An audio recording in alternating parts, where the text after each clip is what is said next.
حضرت ذکریا حضرت مریم کے خالو تھے۔ ان کا کوئی بیٹا نہیں تھا۔ وہ یروشلم میں رہتے تھے۔ حضرت مریم کے والد کا نام حضرت عمران تھا، اور حضرت ذکریا ان کے گہرے دوست بھی تھے۔ حضرت ذکریا پیشے سے ترکھان تھے۔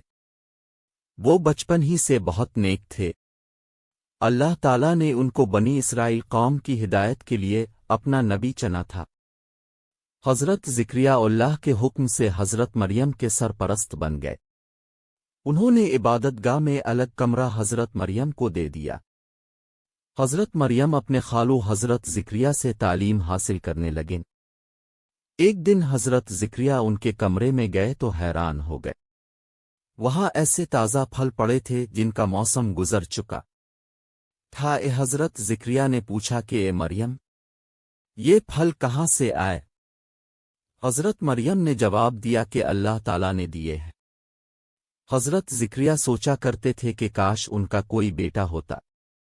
ان کا خیال تھا کہ میں اور میری بیوی بہت بوڑھے ہو چکے ہیں، اب شاید ہمارے گھر اولاد نہیں ہو سکتی۔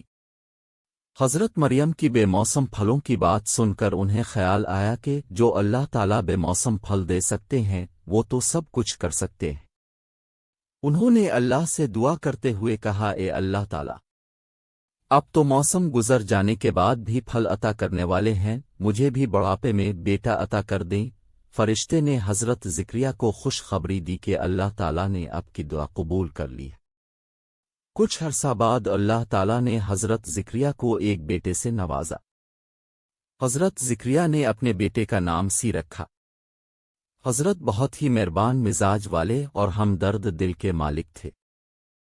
حضرت ذکریا نے حضرت یحییٰ کو خود تعلیم دی اور ان کو اللہ تعالیٰ کے احکام سمجھائے۔ جب وہ بڑے ہوئے تو اللہ تعالیٰ نے ان کو بھی اپنا نبی چن لیا۔